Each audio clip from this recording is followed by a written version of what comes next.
What's up, everybody? My name is Jim Cross, and I'm joined as always by my co-host Daniel Ball. And tonight we are headed down to Athens. We're going to talk to star closer Alton Davis. We're going to get his story. We're going to talk about Georgia baseball.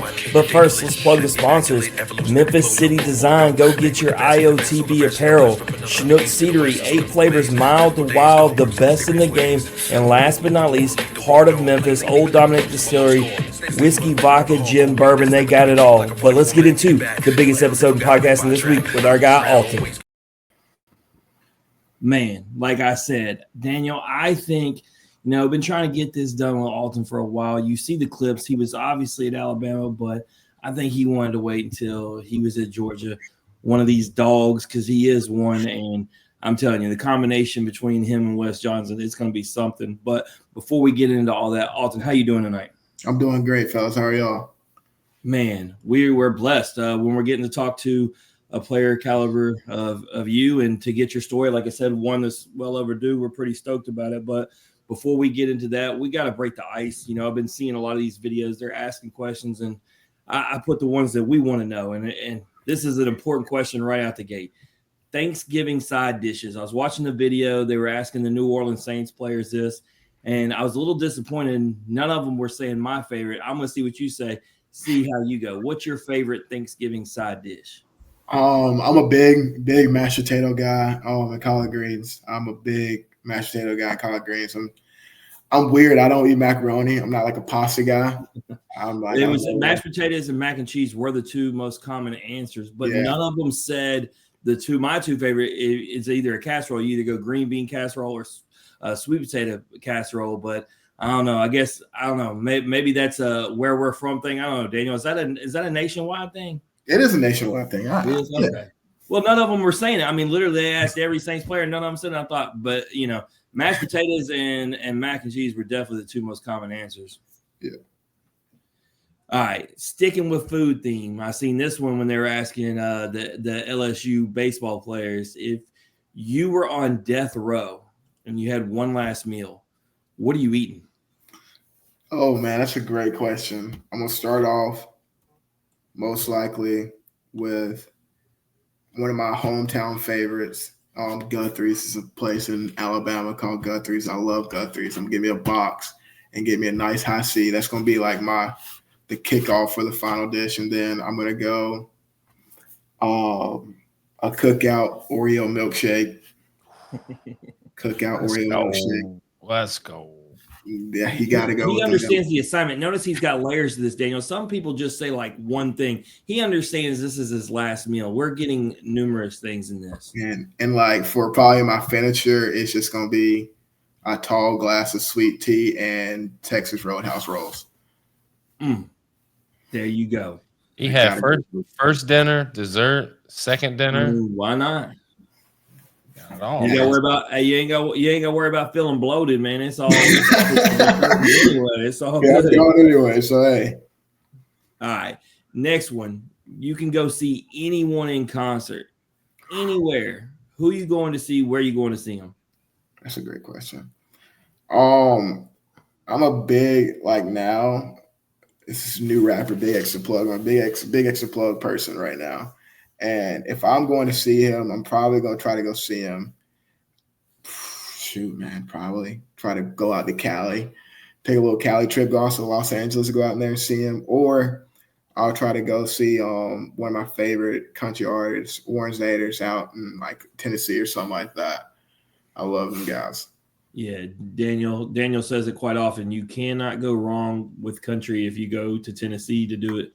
But I like the Cali answer myself. I'm not the biggest country guy. So you had me. I'm gonna have to look him up though. I'm not familiar with his work. Daniel's probably already knowing him. He's probably already looking into it, aren't you? I was. I'm struggling right now. You're failing. You're failing Yeah. me. All right. Last icebreaker, Alton. We'll get into your story. This is the question I'm gonna judge you on. What's your favorite baseball movie? That's hard, man. I got like a couple. Like you got $1 Million Arm, you got Sandlot. Never can go wrong with Benchwarmers.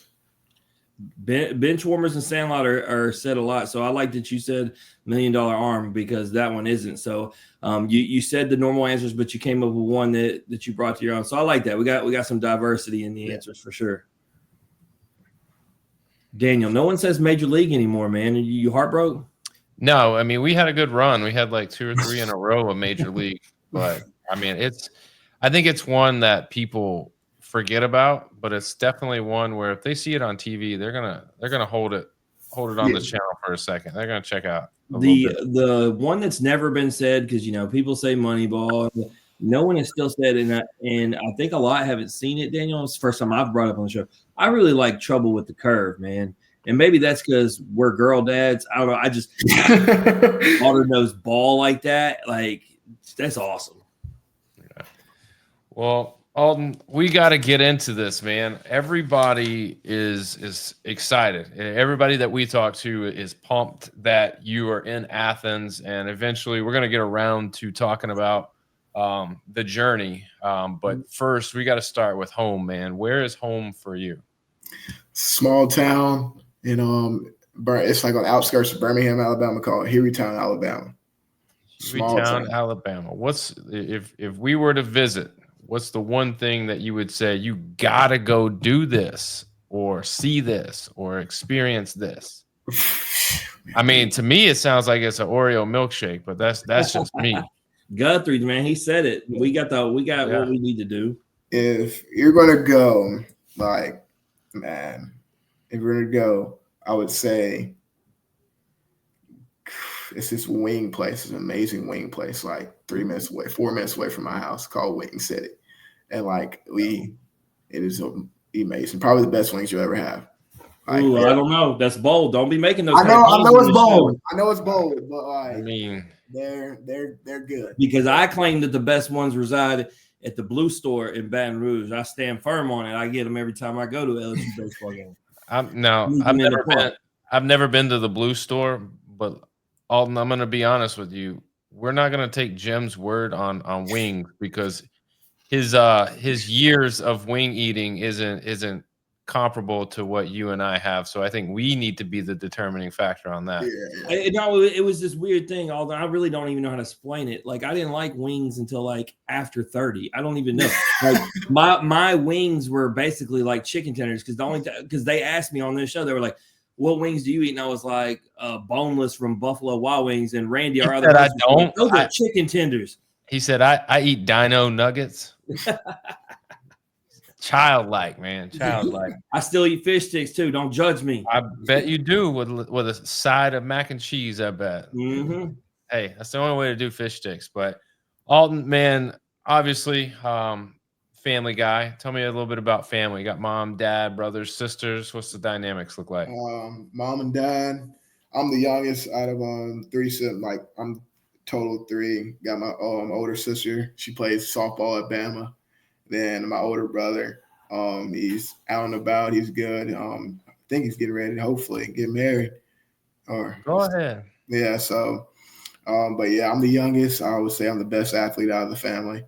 Your sister might want to have a word. No. She passed me. She passed me the crown down, because it used to be her, but she passed the crown down after she was done. But yeah, I'm a big family person, man. I love my family. For me, it's family first, no matter what. We're being the youngest. Did you catch some of those beatings growing up? I got a couple, but I got away with a lot more stuff than my older siblings. I'm the baby. I had the little gullible face and everything.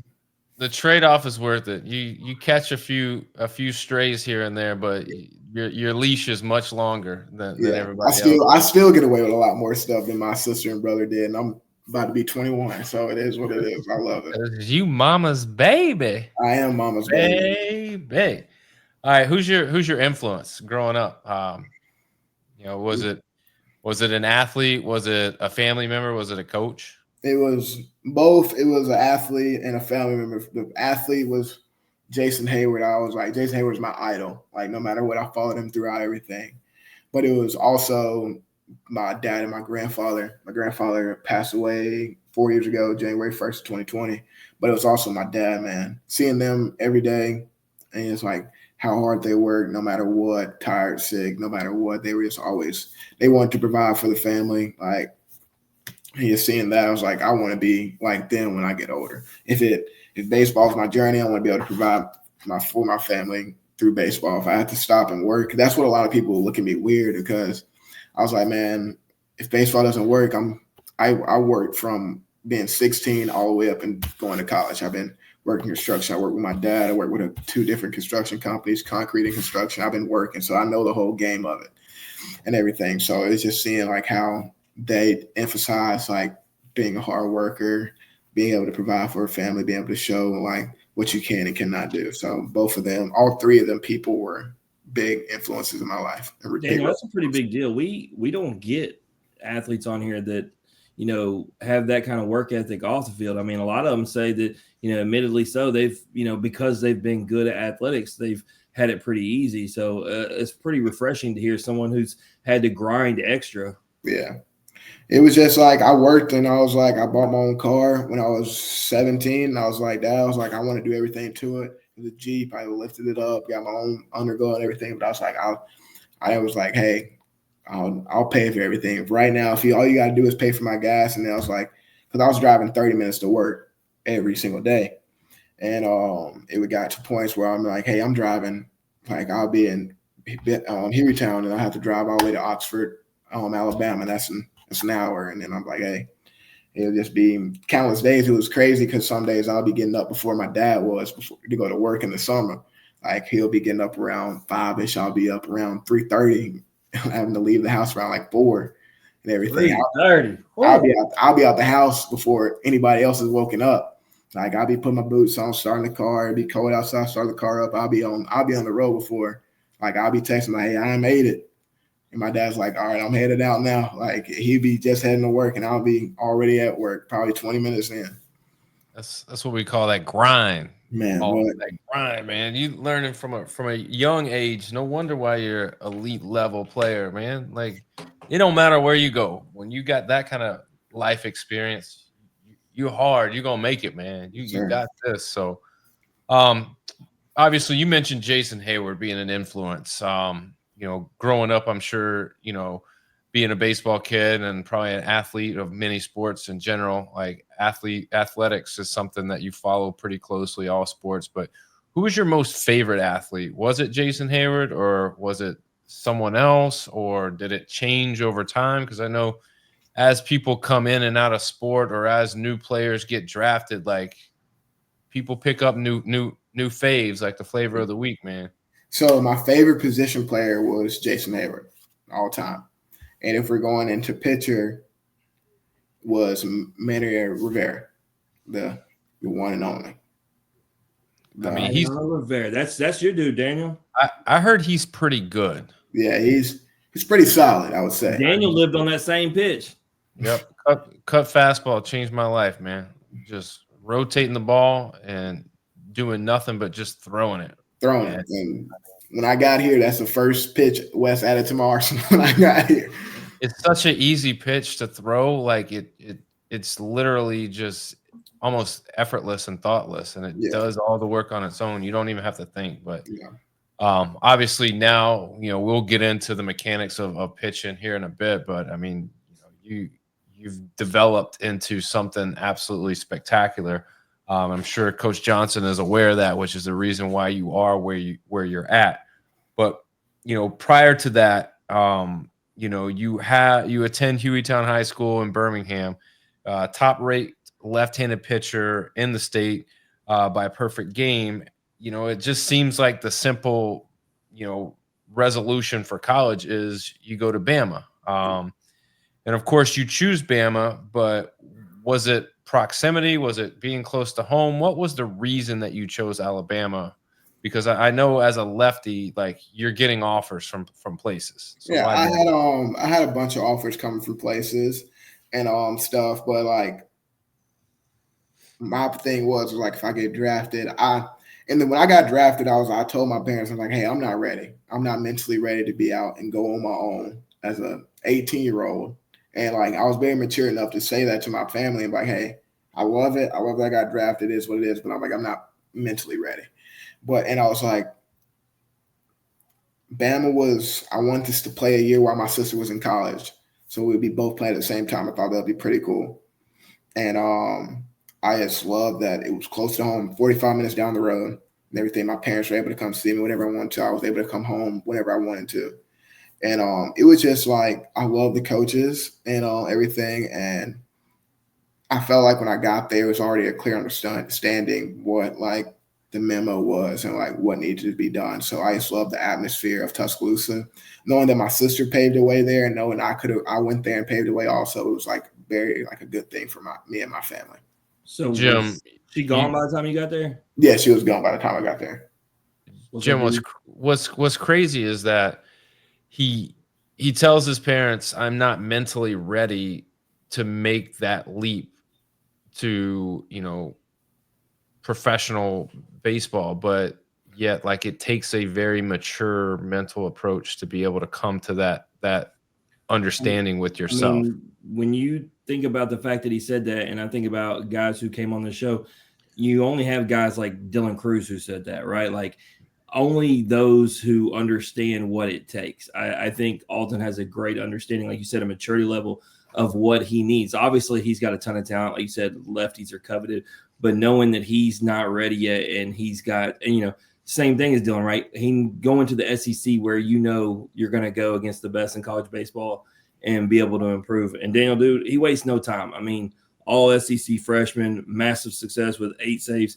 The question I have for you, Alton, I'm sure you have plenty of confidence in yourself, but did you expect to be so dominant as a freshman? No, that's the thing. So I had 3 goals going into my freshman year. It was don't get redshirted, hit 95, and just like be like academic All-American. Those are my three goals. Like I was like, I want this, I want to do that, and everything. And like I was like, okay. The day my life like in college sports changed was I was sitting there. We always have our pregame thing, like our pitchers. We go through the cages, we roll out, we do our phone roll and everything. I have my headphones on, listen to music. I'm like, Coach, this is when Coach Brad Bohannon was the coach at Bama. He walked in. He never walks into the cages. Never. Like, never. And I'm like, what is he doing? He walks in, squats down, sits to me. He's like, this is when we're playing Auburn at home. And it's like a must-need series and everything to be able to, like, hopefully get into the SEC tournament and just push away. And he was like, are you ready? And I'm like, Coach, I've been ready. I just been waiting for my name to get called and everything. And it was crazy because my sister lives up here in Decatur, Georgia, and everything. She was able that weekend. She was able to take a couple of days off from work and come down. So I never knew, like I didn't know and everything. I was like, okay, it is what it is. I had a bunch of friends come to that game, and I'm sitting there, 6th, 7th inning. He's like, hey, get moving around and everything. And I'm like, okay. He's like, hey, you're going to the game. My heart it just dropped. And I'm like, okay. And that moment of time, and I was running out on the field, there was nothing. I couldn't hear anything. Like it was just complete silence. And I was like, hey, this is what you work for. And then it's like after that, like my confidence just went up. I was like, if I can do this, I can keep doing it. I got what caught me off guard is like, hey, we're gonna do it the next game. Hey, you're gonna go back to back. I'm like, oh, okay. So back to back. I'm like, all right. So it was just building my confidence. Like that one day in my college career built my confidence to just keep going up. And like after that, I felt like I was just unstoppable. It's unstoppable no matter what I did. Yeah, I mean, so I went through game by game and checked it out. And here's what's crazy. So Daniel, he only had 3 games where he gave up a run the entire season. And when I tell you the 3 teams, it's going to make a lot of sense. And you know what? You might say, Alton, if you're going to give up runs, that's the games. It was Wake Forest, LSU, and Florida. Daniel, you remember who the last 3 teams in Omaha were in 2023?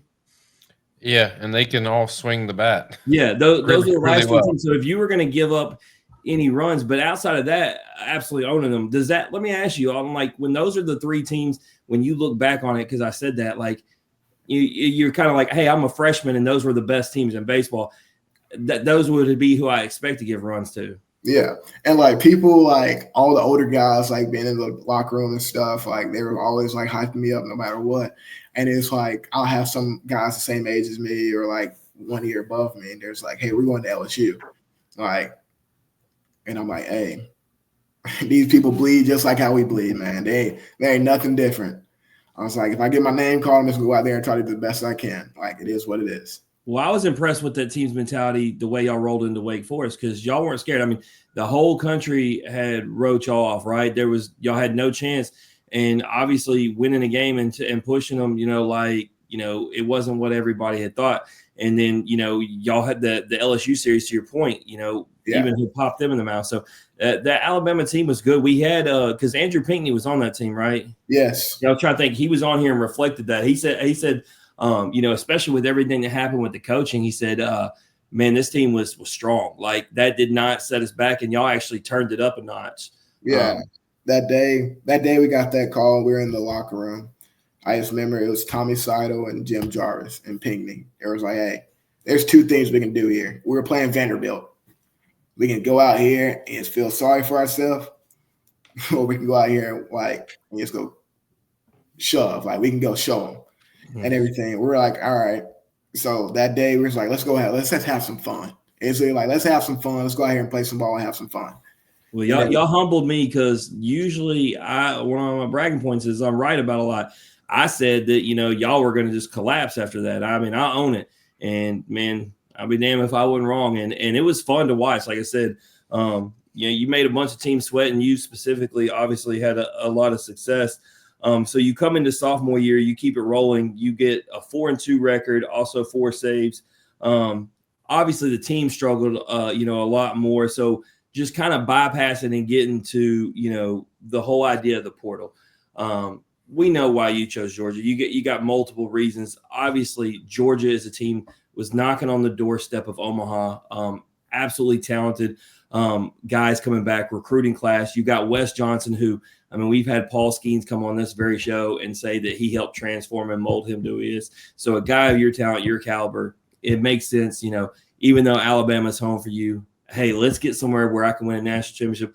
Hey, let's get somewhere where I can be with a coach who can make me the best pitcher possible, and possibly, sky's the limit. You could be a top 10 pick, depending on how this year shakes out. So, was Georgia the only team you considered, or was there other options? How easy was it for Georgia to be your destination?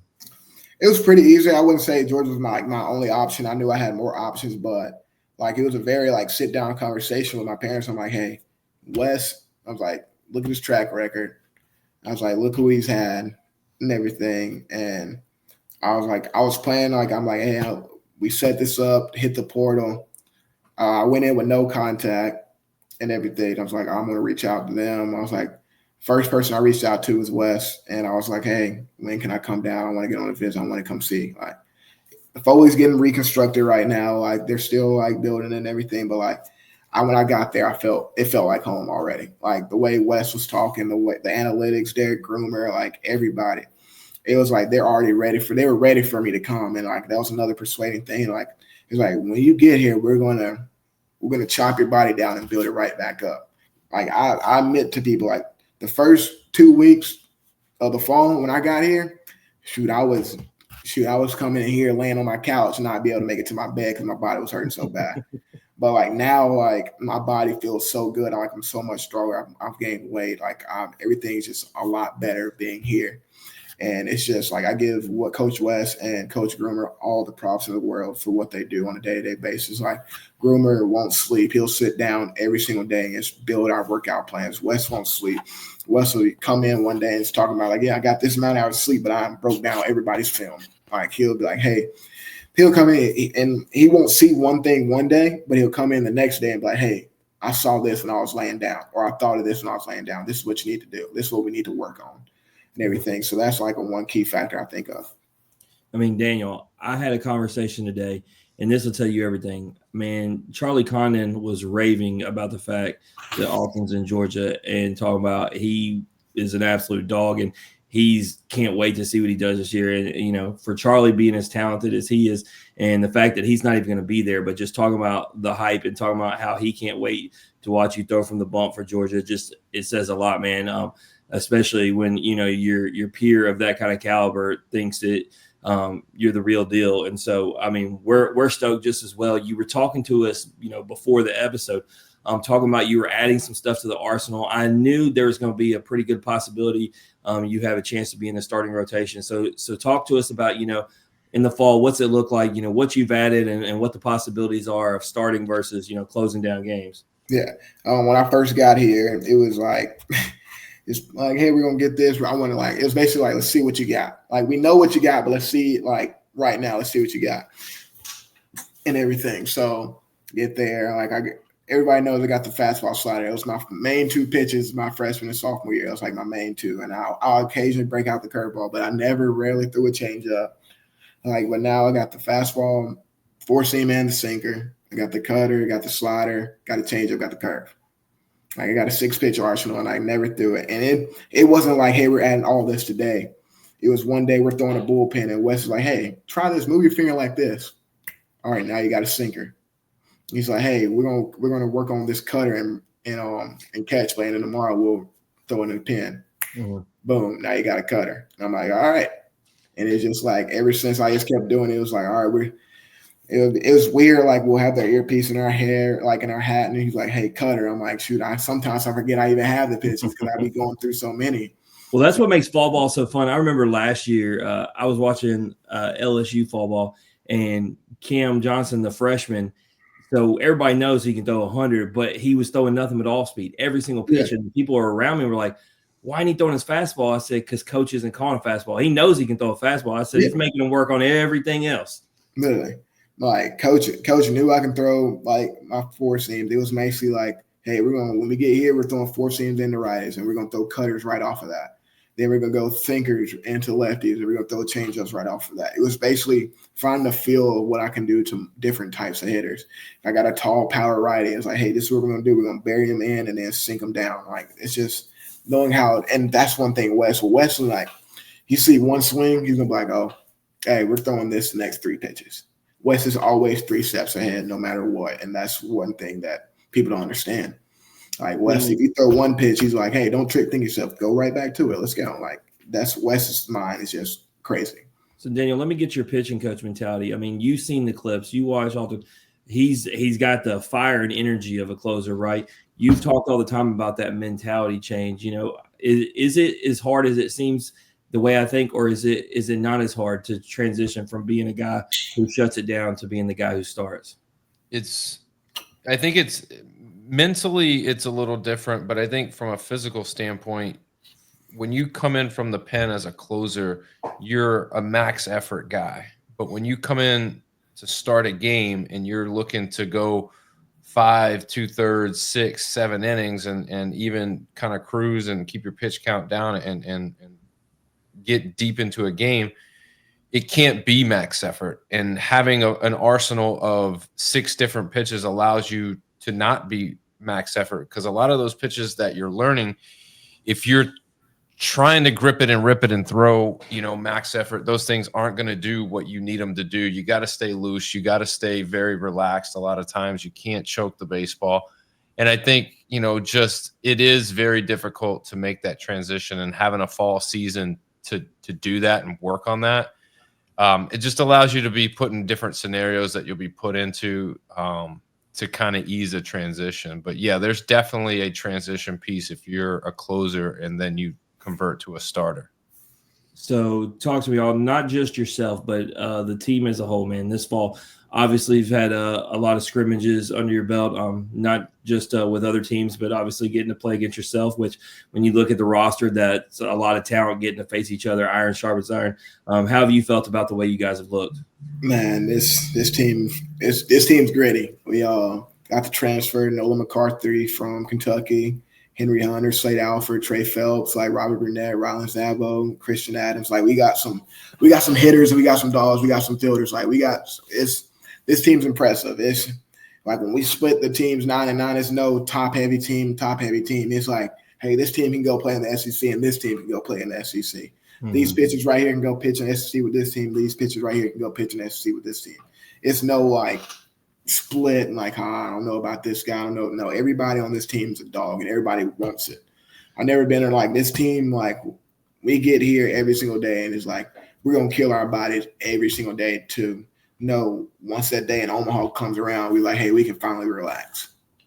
I mean, that you saying that makes me feel good because Daniel, remember, I did the not too or the way too early rankings, remember, and I put Georgia at 5, and there's a lot of people.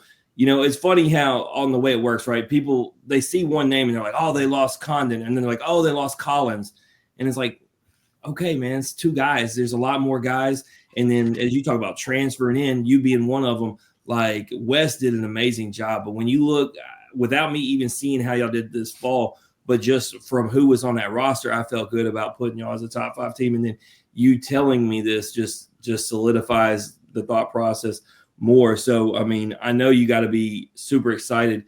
You were rattling off those names. Give me one more pitcher and one more hitter that maybe you're seeing that maybe people don't know about just yet that is going to shock the world.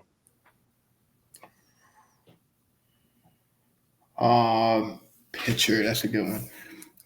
We have a bunch of dogs. If we're you want to name a couple, go for it. I liked, there's the names that everybody's going to write about, from D1 and Baseball America. I want the guys that maybe people aren't talking about that they're going to need to know about.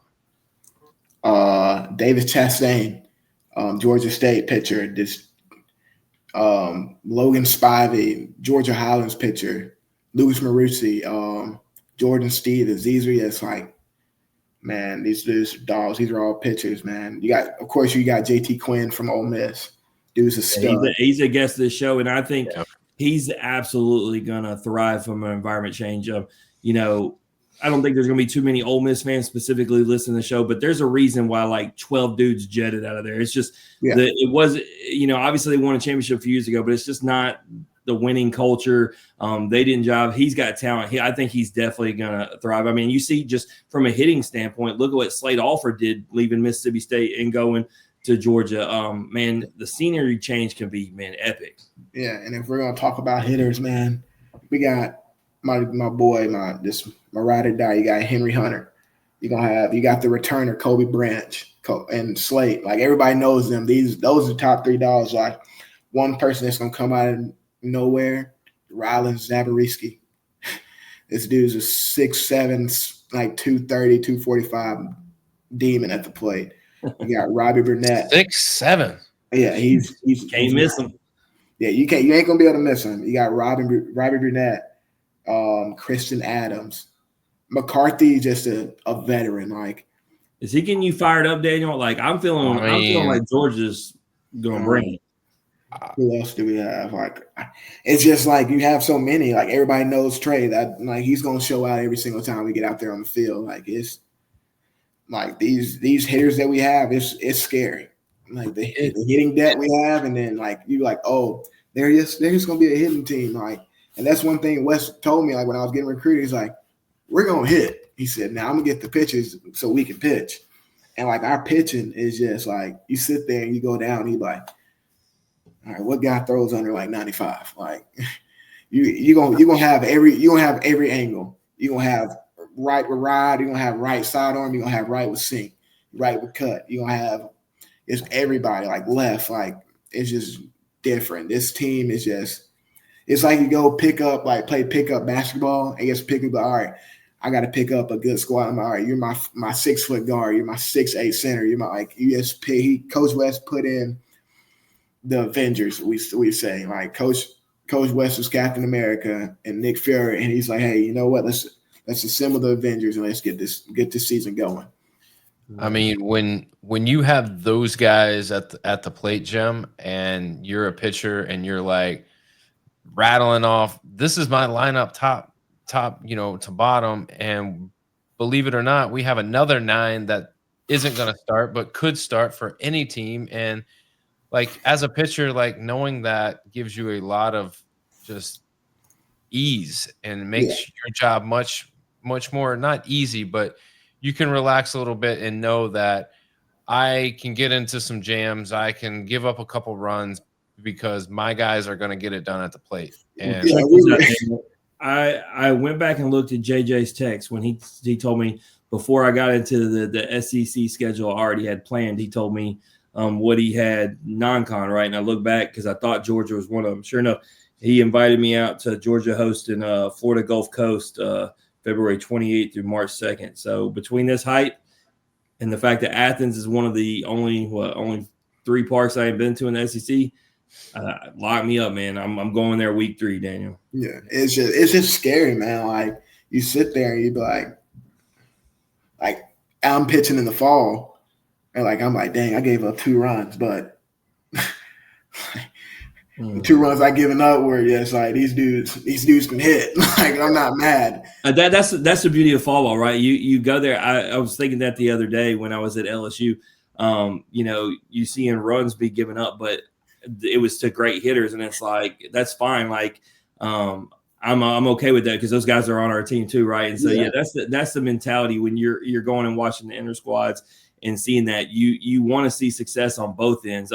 I feel better about guys hitting than the pitchers dominating, everybody in the lineup, and then you start to question if the team's got hitting or not. Yeah, very true. It's tough because as a pitcher, you're working on things in the fall. You want to be competitive, but sometimes that you're going to have to give a little in order to get a little, once the season starts. And it seems like, just what Wes has done there is he's created an environment where you guys are competing and getting after it, but also there's a level of growth and a level of support and a level of just a different type of culture that Charlie talked to us about last year. And it's becoming more and more evident what that is. And it's Wes. He's creating all of those things and bringing in the right guys. So you've got us excited. We are wanting to see the Dogs in action. We're expecting a big year. And I say expecting, but I'm sure you guys have talked about it, and that's the expectation. And that's the only way to get that type of success over and over and over again is to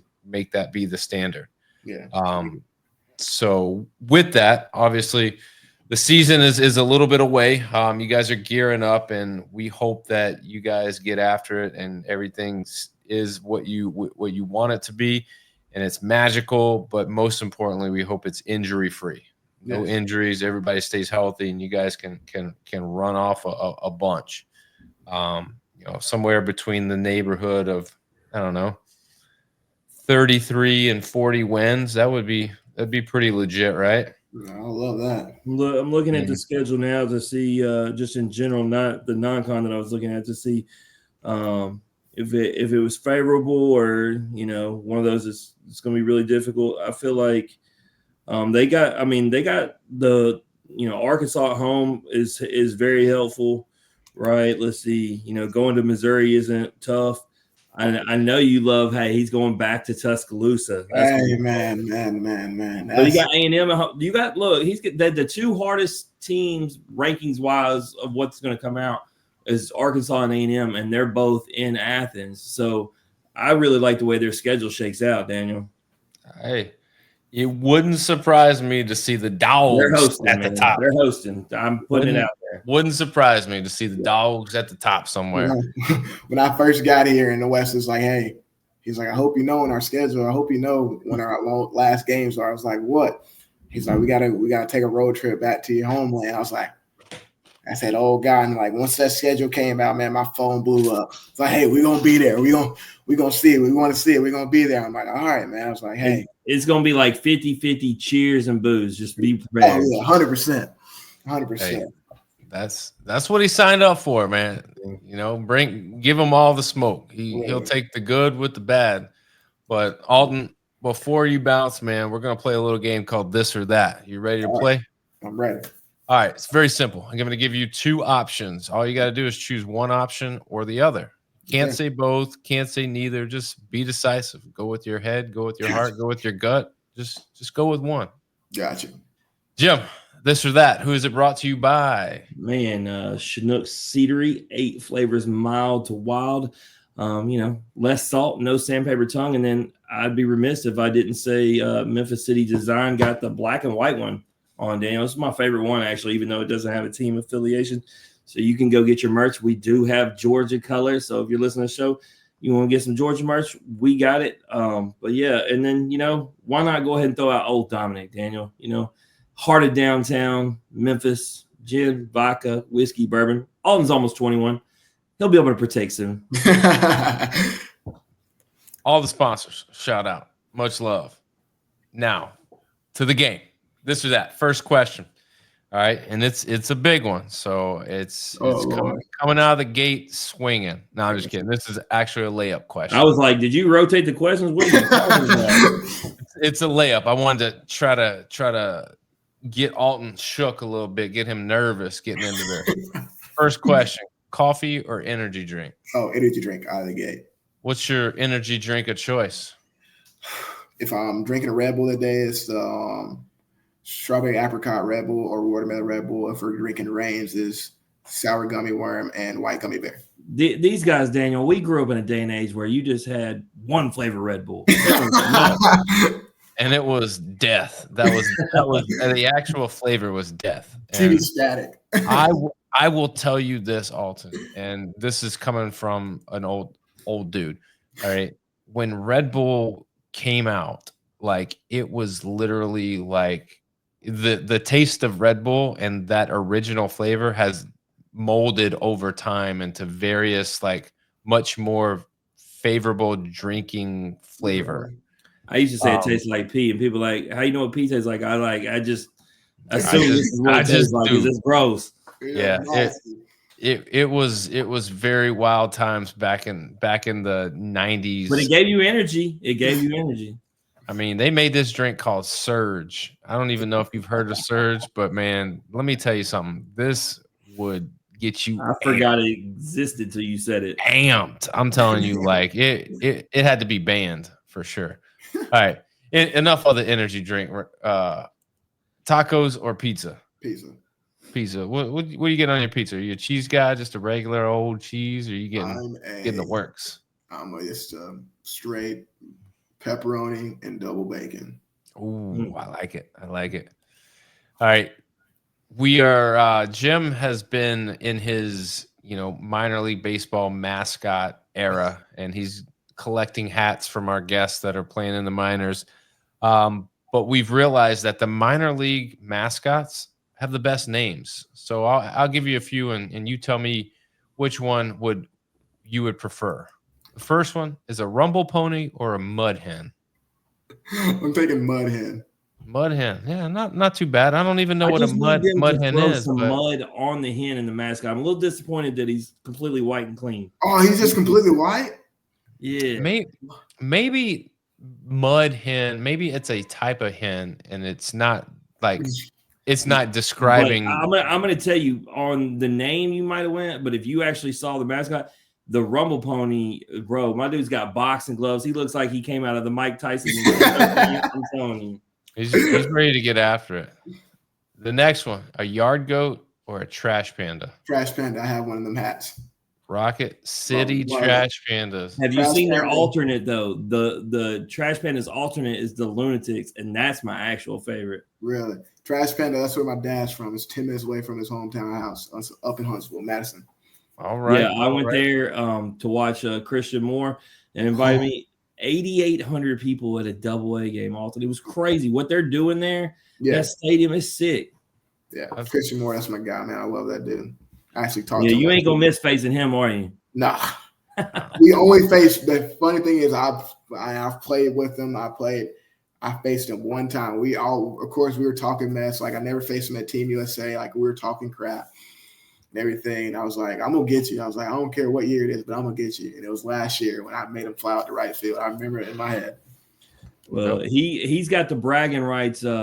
We had 32 guys drafted and played our game of Survivor. You're going to be in this year's where the four of us captains draft guests that have been on this team. But what says it all is, obviously he didn't get, SEC Player of the Year and wasn't considered a Golden Spikes finalist, which were both, tragic. But we got, in order to win our game, everybody who was in the game votes, and he ran away with it. Like you had Dakota Jordan and Tommy White and all these guys saying SEMO. Literally. And that to me is more important than any writers choosing you. When the best of the best that you're playing with say you're the guy, that's it. That's what's up right there. All right, obviously, some very notable places that you get to play in when you are an SEC baseball player. Which do you choose? Duty Noble, Baum Walker, Alex Box. You can only choose one, and let's choose based on the environment, the atmosphere, like the crowd just being Okay, so pumped. you're gonna have to tell me because I don't know the names. So Right. Duty Nobles. Mississippi State, Arkansas, LSU. Okay, I'm taking Arkansas out of there. No offense to Arkansas. None taken. You just became an even better friend of mine. I didn't like Baum Walker either. I'm taking out Duty Noble because I got sick there and I don't want to go back there. So I'm going with Alex Box. Man, you got sick. Did you get sick from you didn't get sick from the food they fed you? Because I know they fed you, right? Yeah, I didn't get sick from that. I had like a mild heat illness because I was just bad, man. And the next day I was in the hospital with an IV in my arm. Thanks. Yeah. Starville. Sweated him out, Daniel. Alex Box was probably too many Red Bulls and not enough water. But it was cool, Daniel. That's what it was. That's exactly what it was. I had like 3 that day, and I had like 1 water, and I'm like, and he had a rain delay, and I'm like, hey, give me another one. I need to be still pumping up. And I'm just drenched in sweat. My shirt's completely, we wearing gray, and my shirt's like dark gray. And I get on the bus, I'm like, dude, oh my God. Now when I looked at it, Daniel, when I went down it, some guys don't get to say that they went to certain places. When I was going through his 2 years, I mean, he's already been everywhere. And he gets to continue. He gets to double up on some places this year. Yeah. It'll be great. All right, luxury pool or the beach? Taking the beach all day. The beach. Would you rather wrestle a tiger or a bear? Either. It depends on what type of bear it is. No, it doesn't. It really doesn't. It does though. Like if you're gonna wrestle a brown bear, it's not gonna kill you. Like you rather want to wrestle a black bear than a brown bear because a brown bear is gonna look. Daniel, he knows his stuff, man. Don't question. In a polar bear, it doesn't matter what you do because it's just gonna you rip to shreds. What I'm gonna say, if I just want to be out of it, I'm just gonna say, yeah, give me the tiger, man. Because which, by the way, Daniel, you were right on the tiger thing. I was watching Pat McAfee talk about it. The reason why Mike couldn't come out at the LSU game, and it was the other tiger, was exactly what you said. All them damn in front of a crowd making noise because he'll freak out. Yeah, that tiger go tiger quick. Yeah, go straight for everybody's jugular. For sure. All right, would you rather be a unknown superhero or a famous villain? Unknown superhero. I would love to do that. That'd be amazing. What would your superpower be? I don't even know. That's a great. All right, is it just one? I mean, for the most part, like most superheroes have that one thing that they're known for. Like obviously, like some people have these multiple things that they can do, but it kind of fall under one category. I'm probably gonna say super speed. Ooh, okay. I can get with that. Super speed would be legit. Yeah. He could catch his own fastball. You just drop down bunts and he'd be the only guy on the field. Literally. That'd be legit. All right. Last question before you bounce. It's the big one. Would you rather be the number 1 pick in the draft this year, or would you rather win a national championship? All right, so let me help you out here. So Paul Skeens, number 1 pick. Right? You got both. So let's take away a national championship and just focus on the draft pick. He signs his name and immediately picks up about $10 million. All right. Or you can have a national championship. Remember, there's inflation too. So that $10 million for draft pick number 1 last year is probably about 11.2 this year. So, dude, this is, oh my goodness. Now I see why you saved this one for the last one, man. But you thought this was going to be coffee or energy drink again, huh? The thing is, I've heard from like MLB guys saying there's nothing like better than a natty champ. And I'll tell you, those are the same dudes that said that before they got that first check. But no. But I'm gonna tell you, Alton, we had Skeens come on here the first time, and then we had Skeens come on here after he had been drafted, and he doubled down. and said he'd give his pick and money back and keep his national championship. And Skeens ain't known for being a liar. So if that tells you anything, he said winning a championship was everything. And as you know, it's not the hardware that those guys are talking about. It's the blood, sweat, and tears, winning with your boys out there on Omaha. That's the thing that's irreplaceable. For starters, let's talk Paul Skeens for a second. All right. Yeah, of course he's going to pick national championship. One, because he knew he's going to be the number 1 draft pick. And 2, his girlfriend makes more money than he does. So you want to, Daniel, in other words, you want to go back and ask. You want to go back and ask a guy like our first LSU guest ever back in 2020 was Cade Beloso, right? He's out working the 40-hour grind. You want to go back and ask him, don't you? Yeah, and he'll be like, I'll take that money right now. I'll take half of it right now. No, go ahead. I'm going to say a natty champ because I know I'm going to be a first-round pick. Ooh, okay. So he's saying it just the same thing that Paul is on the premise that he knows. Yep. Daniel, I'm going to go out and say that I've looked at the projections and then I know what he can do. I'm definitely locking up a first-round pick. That's why I said earlier in the episode, if everything goes right in a starting rotation, he could be a top 10 pick in my mind. So just so you know, Daniel, I already put it. I got dibs on him in Survivor. Like, lock it up too. Alton, you know what would be great? What's up? And to be honest, you're already going to have the red. Just go ahead and go to the Cardinals. We need pitching. We need. It's craziest thing for me and Daniel on this show, Alton. We have all these amazing pitchers come on the show. They go to all the teams in our division. They all go to the Reds. They all go to the Pirates. They all go to the Birds. It's like, when is our team going to pick any of these? Like, how do they not see what we see? Like, there's pitchers to get, and you don't get them. We even got guys going to the damn Cubs. Give me a break. Give me a break. I literally watched the Reds.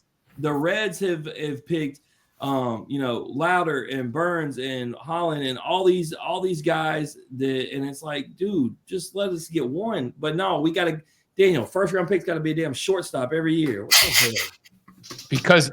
Because the one that we pay just ain't good enough. Hey, it is what it is. No, Alton's gonna take his phone call. Him like, look, I'm sorry, boys, I can't go number 1. I got to go number 6 to the Cardinals. Promises. So, I'll leave y'all with this funny story about the first time I got drafted. I was at work. I was in a 15-foot hole. Feel my phone ring in my vest. I'm like, I click it. Like, all right. And then it rings again. I'm like, all right. Click it again. And I hit it. It's like, I'm like, all right. It says California. It's like a California number. I'm like, all right. Answer the phone. San Diego Padres. Hey, blah, blah, blah. We're drafting and stuff like this. I'm like, oh, appreciate it. Like, I'm not expecting, like, out of high school, I'm not expecting to be like, all right, I'm a 5th rounder. Like, okay, it is what it is. So I was like, hey, I appreciate it and everything. So I hang up the phone, like we talk and everything. I get out of the hole, go on my lunch break, call my dad and my mom, like, hey, I just got drafted.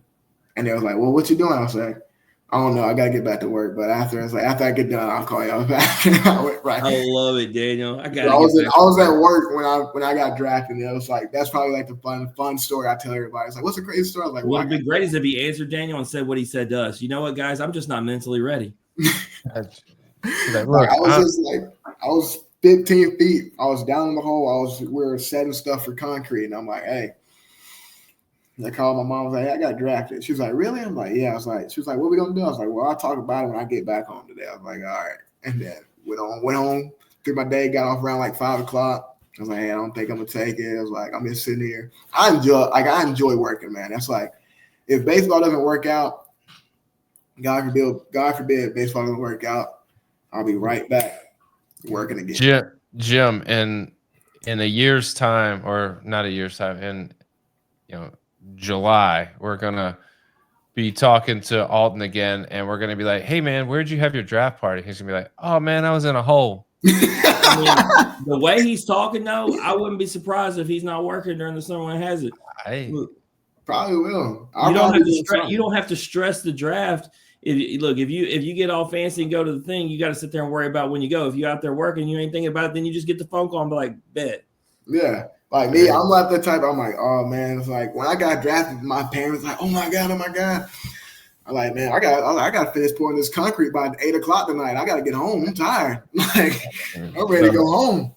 The other folks on the crew, they're like, hey man, I don't care who you get drafted. I don't care if it's the Yankees. I don't care who. Literally, like I was talking to my supervisor. It could be Jesus. You better look. Better get that home. I got an idea. I'm thinking, Daniel, here, Alton, since that's what you do, and you're not going to need to make money after you get drafted.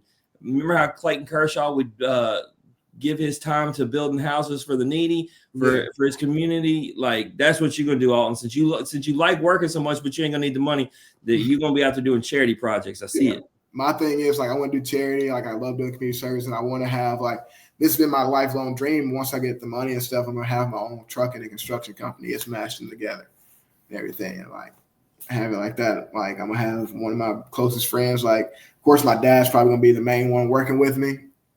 And but I'm gonna have like two of my close friends I trust to this day. I can call them right now. I'm like, hey, well, I need some help. They 3 hours away. They're like, it's 10 o'clock. We'll be there at 1. Like, that's how. Like, yeah, it's crazy.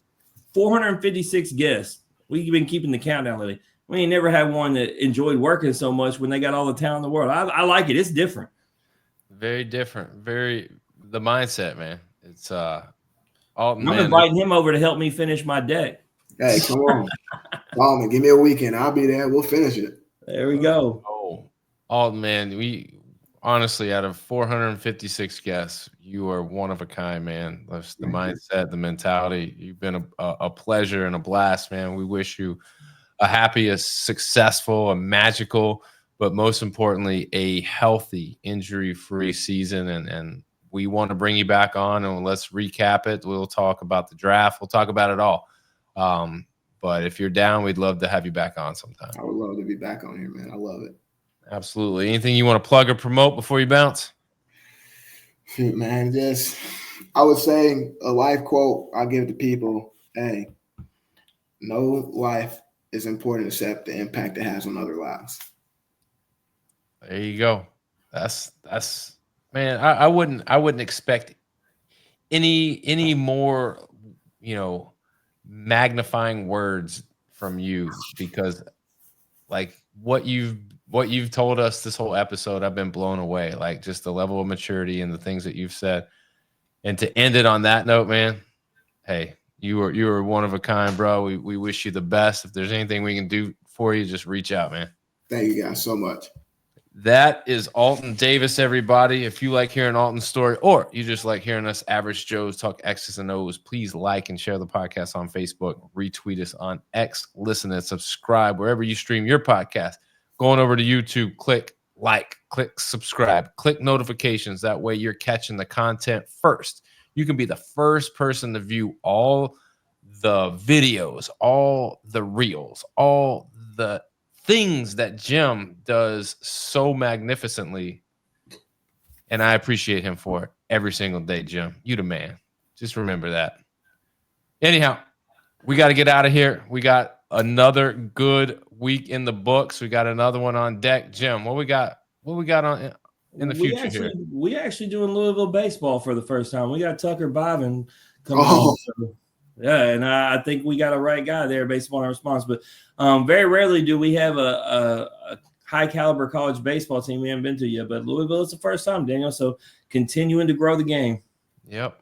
Always trying to get fresh faces and new schools, and the Ville is scheduled. So if you're a Ville fan, be ready. It's coming hot and heavy next week. And we'll see y'all then. This has been the In Off the Bench podcast. As always, remember, strong body, sharp minds, grit and grind all the time. We are out.